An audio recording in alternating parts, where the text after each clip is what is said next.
That's a different beginning from Mark, isn't it? After this beginning here, Matthew gives us just about 7 or 8 verses on Mary and Joseph and the birth of Jesus. And that's kind of where we often start with the Christmas story, the Advent, the coming of Jesus, right? The angel showing up to Joseph and letting him know what's going to happen. But Matthew starts with 17 verses of this list of names. Now, I don't know about you, but if I am setting out to write the story about the greatest story ever told, if I'm writing the story that I believe everything else in life hinges on, the story I want to capture the imagination and faith and lives of all who read it, the story of the single greatest event in history, well, clearly the best way to draw people in and capture your attention is to give you a list of names that we can barely pronounce, let alone have any idea of who most of these people are, right? That's how you draw people in. That's how you get attention, isn't it? No. At least that's not how I would do it. I'm more like Mark, right? Remember Mark last week? He threw us right into the action. Matthew seems content to not make it very exciting. At least it seems that way to us, right? Not to make it very exciting at the beginning. So actually what we tend to do is this time of year is jump right into verse 18, where Matthew finally gets to saying, now the birth of Jesus the Messiah took place in this way. Advent and Christmas readings in the various lectionaries of the church around in this season and actually the entire year, they start there with Matthew in verse 18. Kind of skip over the first 17 verses. And we need to ask ourselves, what's Matthew doing by starting with a genealogy, with this long list of names? Well, Matthew's doing a few things. And actually, he is letting us in on some really profound things about Jesus and about what the coming of Jesus means. First, look at how Matthew begins. His very first sentence, his opening line, an account of the genealogy. But actually, you could also translate that, and sometimes it's translated, an account of the generations of Jesus, the Messiah, the son of David, the son of Abraham. An account of the generations. Now, if you go back to Genesis, after you read about the first day, in Genesis 1, you read about the first day of creation, and the second day, and the third, fourth, fifth, sixth, and seventh. And God rests. And then it says this. This is the account. These are the generations of the heavens and the earth when they were created. Our English translations don't always show this, but it's the exact same phrasing at the beginning of Matthew and there in Genesis after the 7 days of creation. It's the exact same phrasing. If you were Jewish at this time, as the early Christians were, and you picked up Matthew's gospel to read, or you were at a gathering and it was read to you, and you heard it, right off the bat, when you heard an account of the generations, there would be bells that would start going off in your head, because that's creation language. You know that language. That's the language of creation. That's language about God creating the heavens and the earth. And now here, at the beginning of Matthew's gospel, who is this applied to? It's applied to Jesus, the Messiah, the one long promised to come and redeem Israel, to redeem God's people, bringing salvation and hope and renewal and the fulfillment of God's promises. And then suddenly, this Messiah isn't just about one particular people, because this is now set in the context of all of creation. Jesus isn't just the Messiah for one part of it, but for all of it. Yes, this son of David, this is the son of David, but any son of David is also the son of Abraham. And Abraham, remember, God called Abraham into that covenant, that first covenant, where God said, I am going to make of you a great nation, but not just for yourself. right? But so that who might be blessed through Abraham? All nations. Right here at the beginning, at the outset, Matthew is saying that we are entering into a story. We are entering into a person, this person of Jesus, and there is cosmic significance here. This isn't just about the salvation of one small particular people. There is creation language at work. This person, Jesus, is about new creation, recreation, renewed creation. This is a story, Matthew is telling us. This is a story with cosmic, universal implications. All of that, right there, in the opening sentence. And we haven't even gotten to the list of names yet. But already what looked like, especially compared with Mark's beginning, what looked like in Matthew, this kind of just this slow, boring lead up before you get to the good stuff. Well, it turns out Matthew is also starting off with a bang like Mark. The bang about who this Jesus, the Messiah, really and truly is. And now we get to the names. Don't worry, we're not going to go through each and every one. I'll leave that. You can do that for homework later on as you're sitting by the fire while looking at the snow out the window. We'll look at a few of the names here, though. A few of them in a minute. But first, notice how Jesus gives us this genealogy. Or how Matthew gives us this genealogy of Jesus. He doesn't just do a bullet point list, does he? He groups them. He's got three groups going on. The first is from Abraham down to King David. That's group one. Then he goes from King David down to what he calls the deportation to Babylon. That's the Babylonian exile. We talked about it a little bit a couple weeks ago. That's group two. And then he goes from the Babylonian exile down to Jesus, who Matthew again says is called the Messiah. That's group three. Group one takes us from God first calling and forming a people, God making that covenant with Abraham. God's going to work through this particular family, this people of Abraham. And so we end up now down to King David. That's the high point of this nation, of this people. It's the golden age. But then group two. Things start to go downhill a little bit. And there's pretty disastrous consequences for sin and idolatry. And this exile to Babylon is the result. God's people, the nation of Israel, is no longer its own nation. From this point on, it will always be under the rule of foreign powers.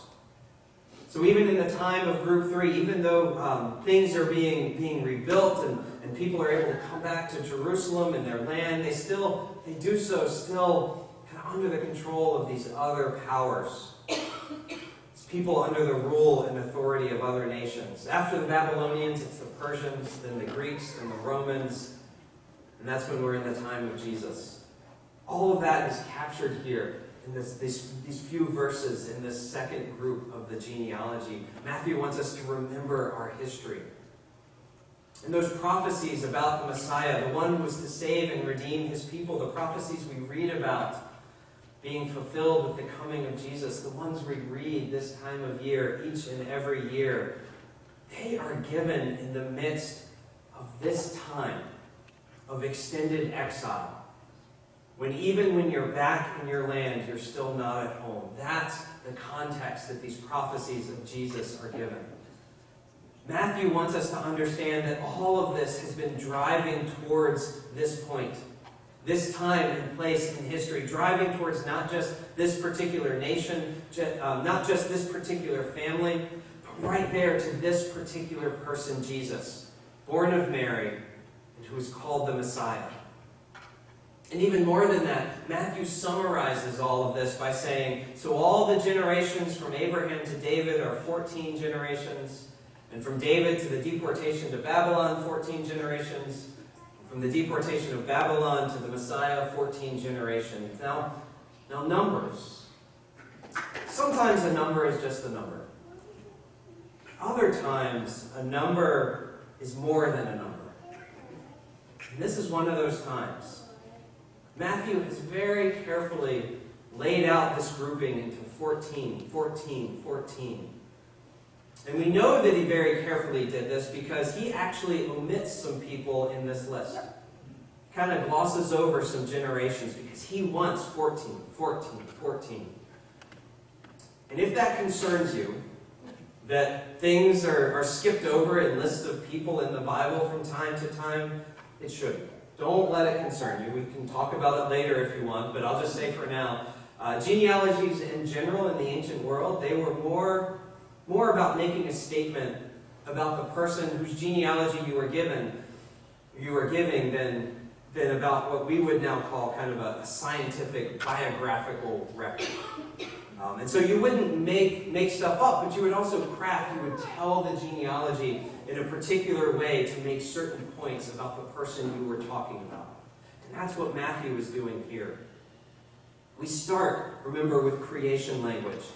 And then we have these groupings that if you do the math, what you see is that Jesus is the beginning of the seventh seven groupings of generations. The seventh seven. It's the Sabbath of Sabbaths. The time of rest.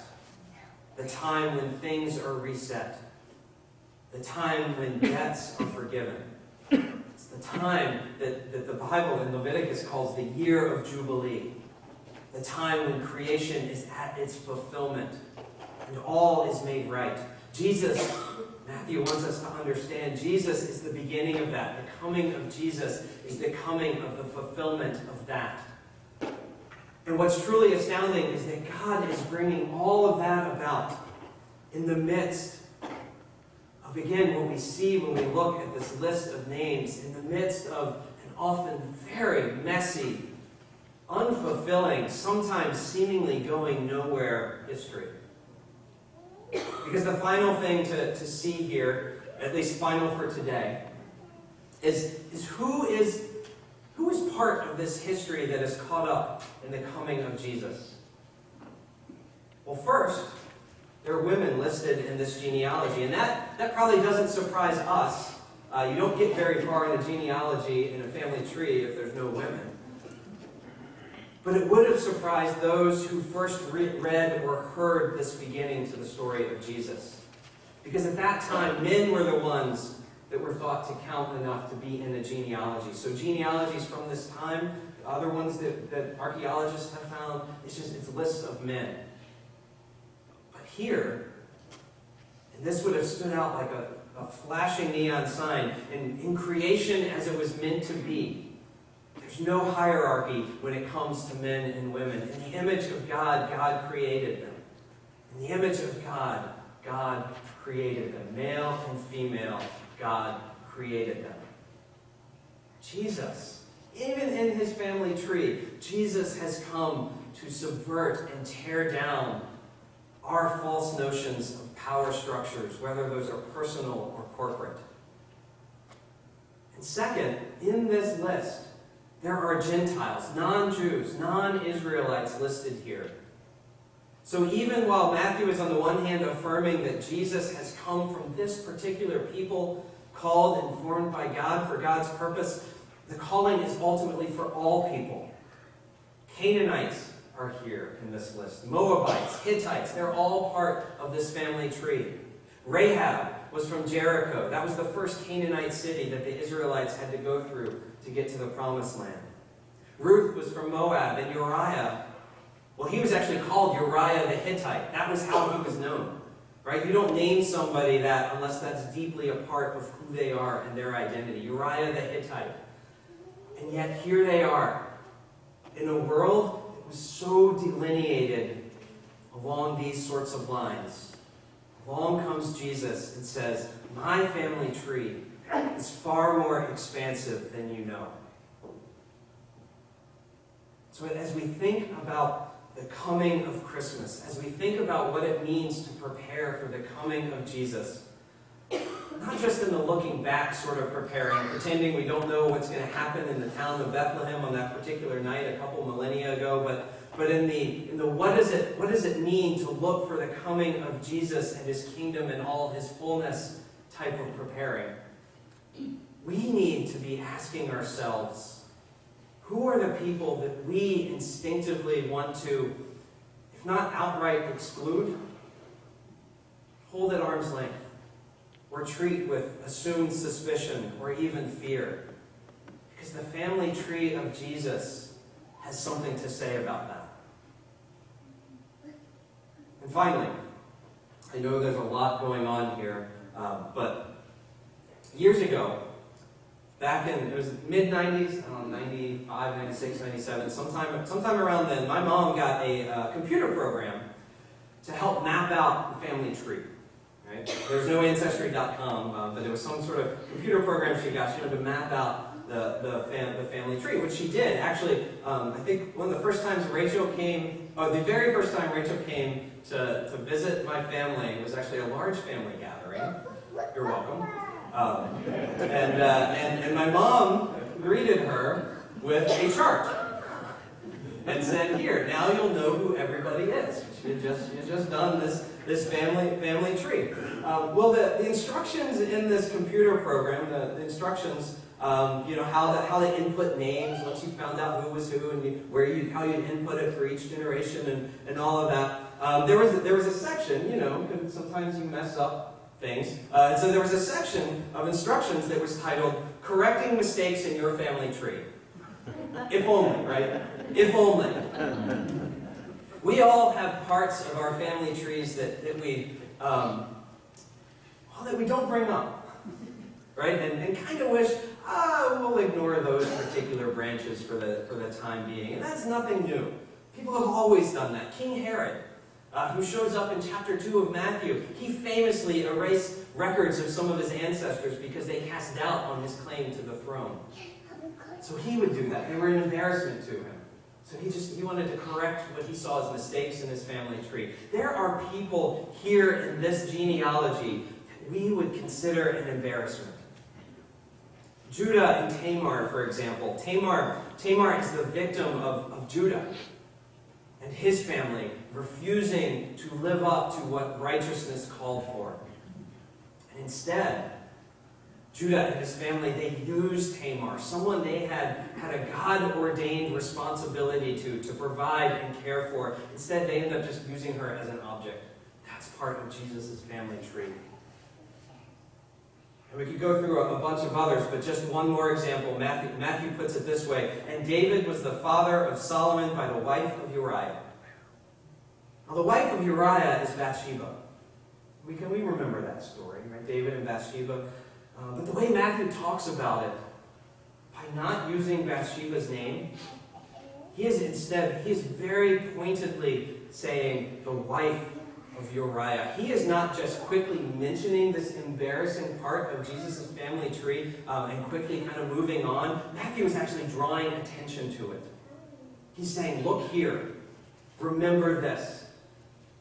Drawing attention to what David did, right? Both the fact that he forced himself on Bathsheba, who was married to Uriah, but also by bringing Uriah's name into this, it reminds us that this also involved David setting Uriah up to be killed to try to cover all of this up. That is in his family tree. Jesus has a profoundly messy family tree.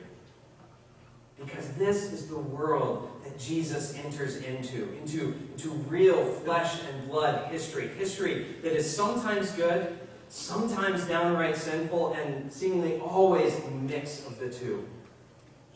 In his family tree are kings and outcasts alike, the strong and the vulnerable alike, those who wield their power unjustly, and those who find themselves beaten and bruised on the wrong end of all of that. That is a part of his family tree. Because Jesus comes into all of it.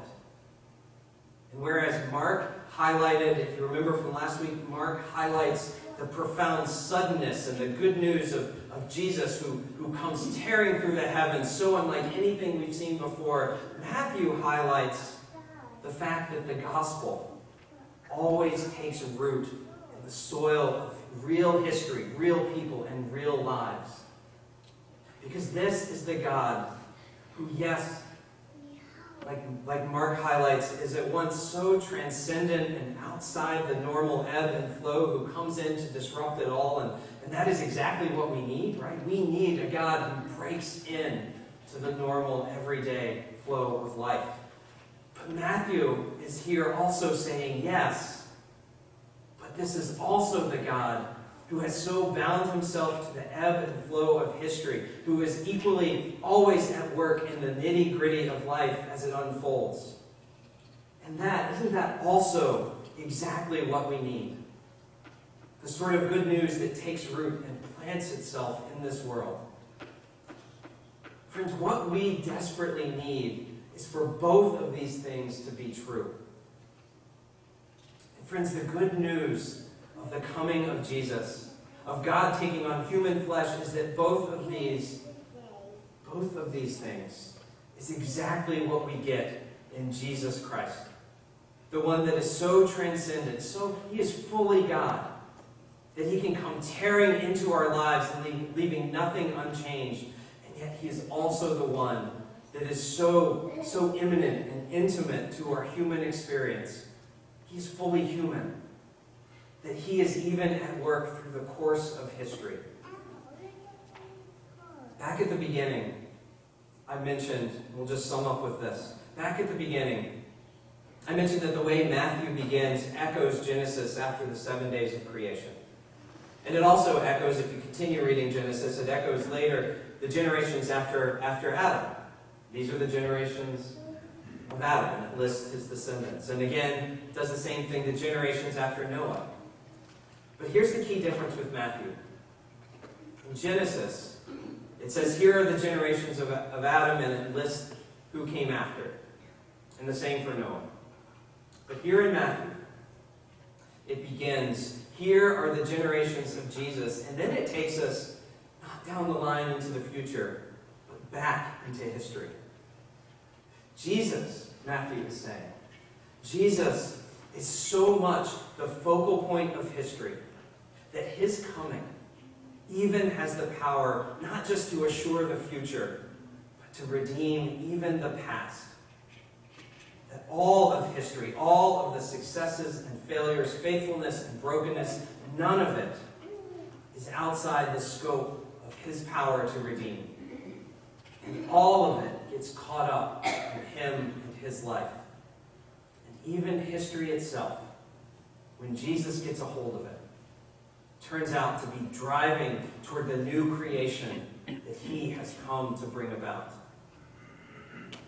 So for those of us that wonder if our past is too much, who wonder if we have found ourselves too much on the outside, if we have failed one too many times, or if we have been failed one too many times, family, what a gift this list of mostly obscure names is to us. What a gift this Jesus, whose coming we celebrate and whose coming we await with expectant hope. What a gift his coming is. And so may we watch and wait with eager expectation, looking forward and looking back, that we might receive the fullness of his grace and mercy to us and to the world. Amen.